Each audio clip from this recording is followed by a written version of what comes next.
It's my pleasure to welcome back one of our own to say a few words and teach all of you, with the help of his team, a little bit about freestyle wrestling. The 1993 NCAA 150 champion, three-time All-American, and 1996 Pan Am gold medalist, Hawkeye great Terry Steiner.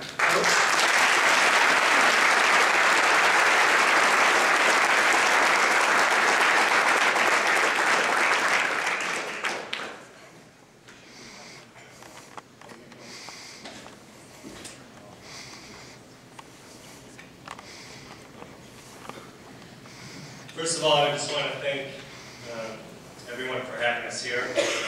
That's a tough act to follow, those two. But I want to talk a little bit about what this community has meant to me in my life. And I know I was only here a short time. I was here for 6 years. But they were very much a part of who I am today. You helped shape me and form me and who I am right now. You know, Gable, when he came to recruit my brother and I, came up to Bismarck, North Dakota to recruit us, and he talked about the community. He talked about the idle fans. He talked about how important wrestling was here. And I don't think he ever really grasped that. And actually, I've been gone almost 20 years. I've kind of forgotten that until we came back in here a few days ago. And I saw the excitement for the sport of wrestling again. Well, let me tell you something. Tom and Coach Brands and Coach Gable are right. You don't find this in any community. You don't find this in very many communities at all, and I don't think anywhere around the world. I will say that this probably is the greatest wrestling community in the world.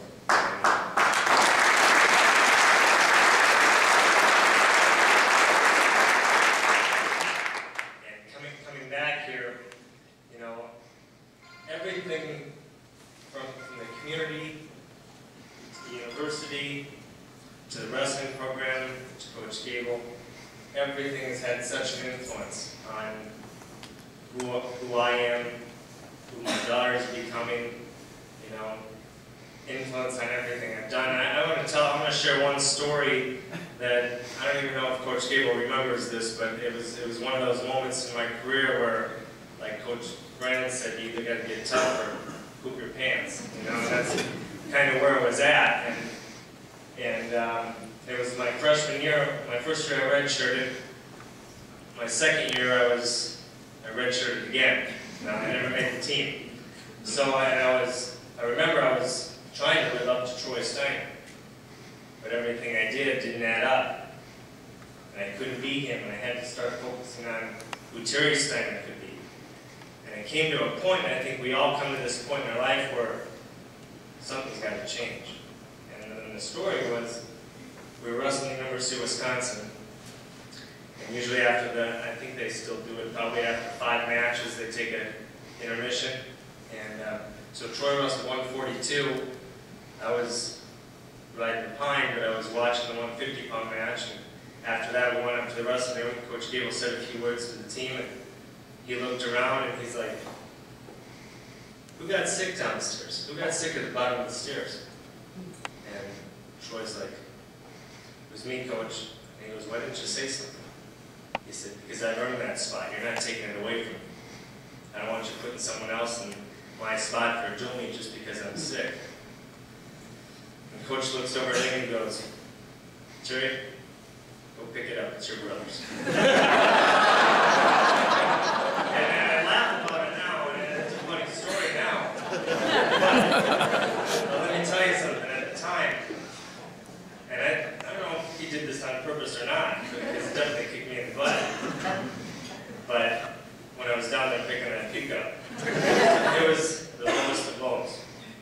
And it made me get to that point where something's got to change. I'm not going to be a puke bucket for the rest of my life. So I just want to, they've helped me in a lot of ways. Coach Brands, you know, Coach Gable, they've helped me in more ways than most people ever know.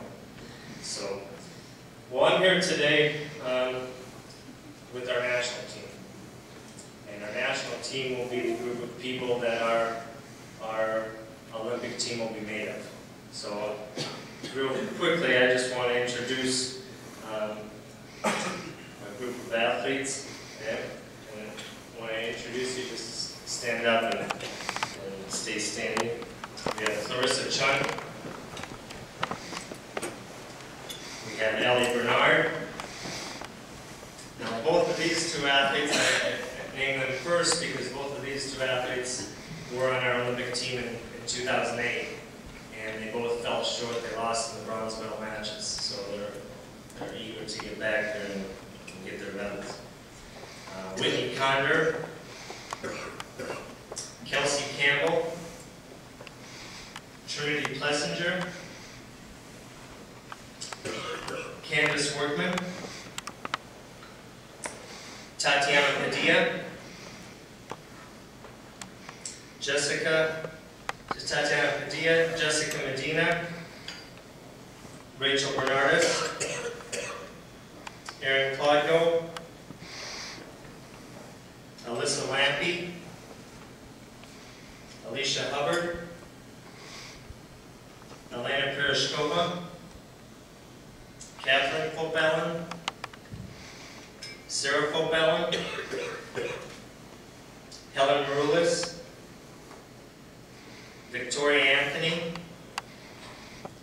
Veronica Carlson, Lee James, and Haley Aguilera.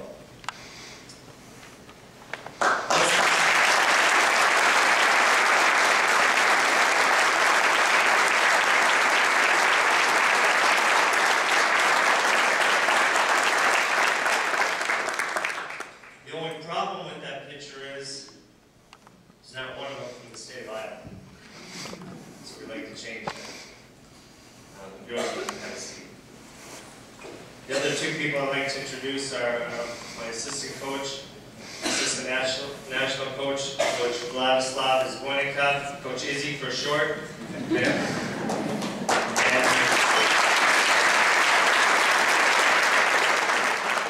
And our world team coach, Coach Keith Wilson.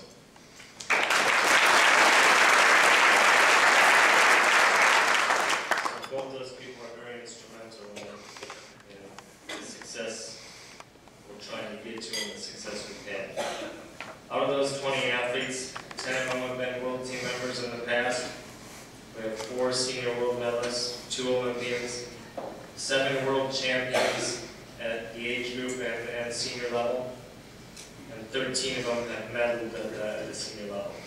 So we've got a very good group right now. We feel that we can compete and win it all in London. So that's what we're shooting for. Why we're here? A few reasons. One is I wanted them to see and become familiar with the place they're going to be wrestling to make that Olympic team. Get a feel for that arena and see what it's like when it's full of 8,000 to 10,000 to 12,000 people for a dual meet. I want them to see what that energy is like and feel that and sense that. So we came out and we're going to see that tomorrow night.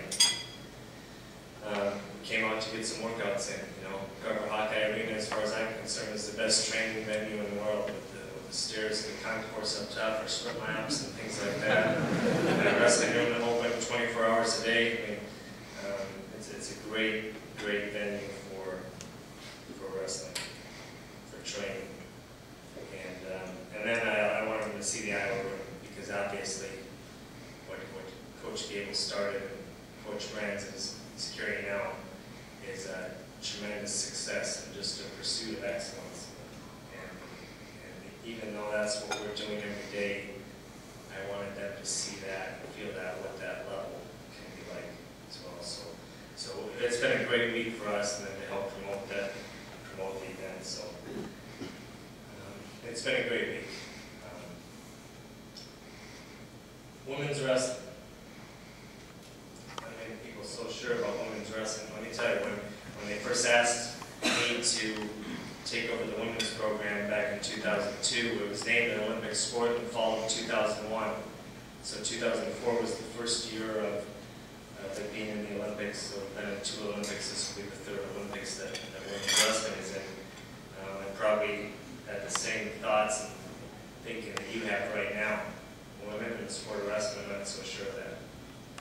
But I really had to look at why I was in coaching, why I do what I do, why we do what we do as wrestling coaches. And I think, you know, the goal is one thing.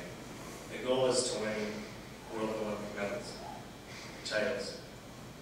The mission, I think, for sport in general, but definitely for wrestling, is to create stronger people, successful people that can handle adversity, people that will be 10 years down the road successful in their careers, successful in their marriages, and know how to handle life as it comes. And wrestling definitely teaches that. So really, that was my first question to myself. Why do I do what I do? That's why I do what I do. That's why I think wrestling coaches do what they do. We believe in the sport.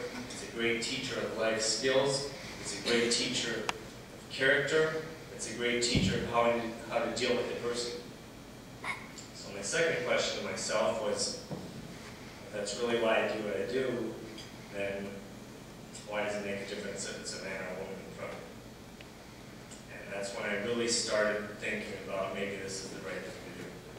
Because really, most of these girls have grown up with fathers in the sport, brothers in the sport, uncles in the sport, and they fell in love with the sport that all of a sudden people told them they couldn't do.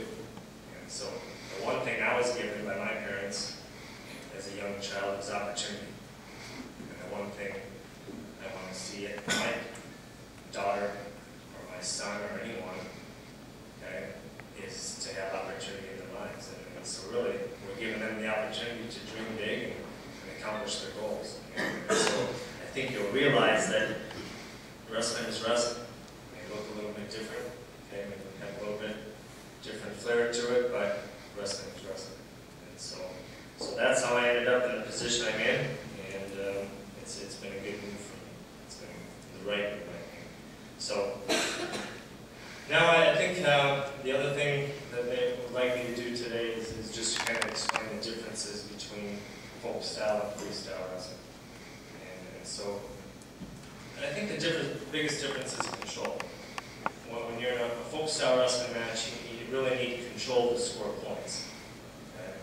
I mean, we're in freestyle wrestling, exposure scores points. To get back points on a collegiate mat, you got to hold someone in their back. To get back points in freestyle wrestling, they have to roll across their back.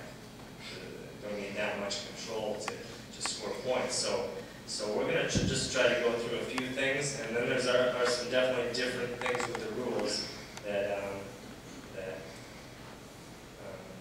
going to point out, so hopefully it's easier for you guys to understand it when you see it in April. So girls, if you guys would just